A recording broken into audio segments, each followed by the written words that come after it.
It was supposed to be a civil and inspiring evening, the Women in Leadership National Summit, held at the Kennedy Center, bringing together a diverse panel of former First Ladies, Congress members, and grassroots organizers. Cameras rolled, the auditorium was packed, and every major news outlet had sent their best anchor to cover the highly anticipated event. On the agenda, bridging divides, empowering young women, and discussing the future of female leadership in American politics.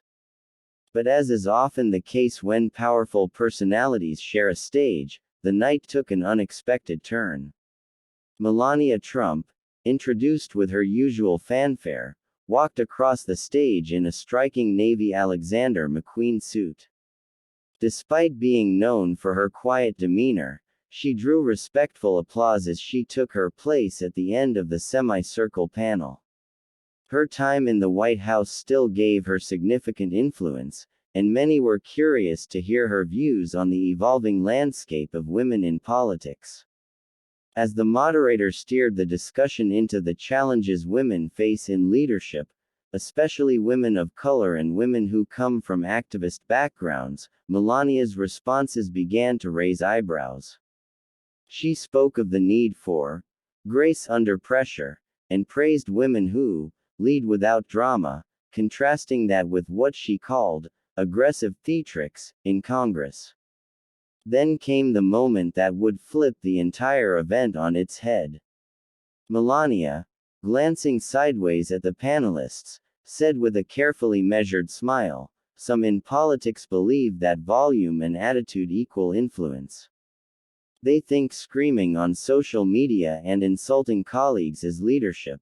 It is not. Take Representative Jasmine Crockett, for example. She is loud, but that doesn't make her a leader."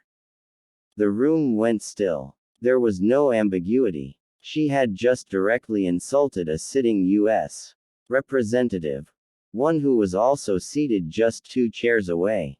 Jasmine Crockett, the fiery Texas Congresswoman known for her no-nonsense demeanor and viral speeches on the House floor, had already drawn headlines in recent months for challenging conservative narratives and unapologetically defending marginalized communities.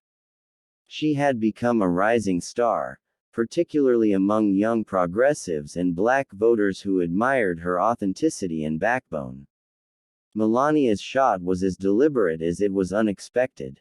It wasn't just commentary, it was a calculated jab delivered with a First Lady's polish. A few gasps echoed across the crowd. Several attendees shifted uncomfortably in their seats. The camera zoomed in on Jasmine, waiting for her reaction. But Jasmine didn't flinch. Her expression remained neutral, stoic, even. She sat upright, hands folded neatly in her lap, her body language sending a clear message: "This isn't my first time being underestimated." The moderator, visibly rattled, glanced at her notes before quickly trying to move on to the next question. But the moment had already become the focal point of the evening. Reporters in the press box began furiously typing. On social media, the clip had already begun circulating, the caption reading, "Melania Trump calls out Jasmine Crockett on live stage." Crockett, for her part, didn't interrupt or show any outward reaction. She simply raised her eyebrows slightly, as if to say, "Oh, we're doing this." Behind the stage, event organizers began whispering to each other.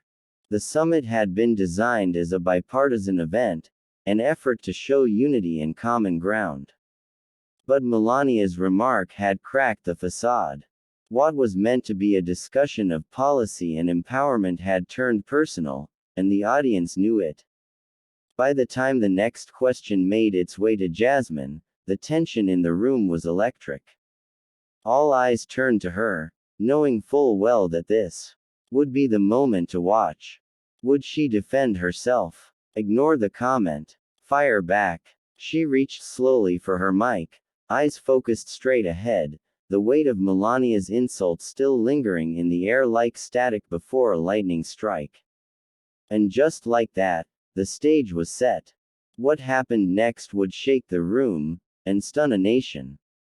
Jasmine Crockett sat tall in her chair, calm as ever, as every eye in the room turned to her. The tension was so thick, even the sound of someone adjusting their seat in the audience seemed loud. The air was electric, charged with expectation. Everyone, from journalists to political insiders to college students in the upper balcony, was waiting to see how she would respond. She didn't rush. Jasmine took a slow breath, fingers lightly tapping the mic in her hand, her gaze steady and direct. When she finally spoke, her voice was even, controlled, and laced with quiet power. "Well, Melania," she said, pausing just long enough to command full attention, "at least I write my own speeches." The reaction was instantaneous. The crowd erupted. Laughter, gasps, even a few hollers of support filled the room.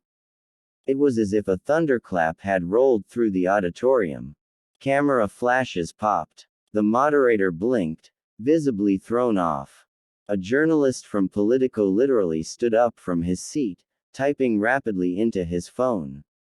Melania's smile faded. Her face froze for a split second, eyes flickering left and right. She shifted in her seat, clearly caught off guard, and gave a tight, forced smile. But the damage had already been done, and it was going viral before the applause even faded. The moment was more than just a gotcha. It was a precise counterstrike that hit at one of Melania's most controversial public moments, the widely reported plagiarism of Michelle Obama's 2008 DNC speech during Melania's 2016 RNC address. Jasmine's line wasn't just witty, it was historical, loaded with context, and impossible to refute. By the time the next panelist tried to speak, the energy of the room had completely shifted. Jasmine sat confidently, unbothered, while Melania remained visibly rattled. The power dynamic had flipped, and everyone could feel it. Within the hour, clips of the exchange flooded X, formerly Twitter.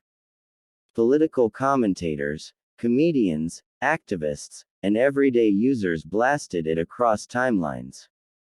Hashtags like #JasmineCrockett, #Rotemjaun and #Melaniaun trended worldwide. TikTok users added dramatic music to the moment. Edits with flaming, mic drop, animations and slow-mo replays hit Instagram within minutes. Late-night hosts, always hungry for moments like this, rewrote their monologues to feature the exchange. On The Daily Show, the host quipped, "Melania tried to throw shade, but Jasmine Crockett brought the whole eclipse." News outlets dissected the moment. CNN aired an entire segment titled, "The Comeback Heard Around the Country," analyzing the political symbolism behind Crockett's response. MSNBC called it a defining moment in modern political discourse.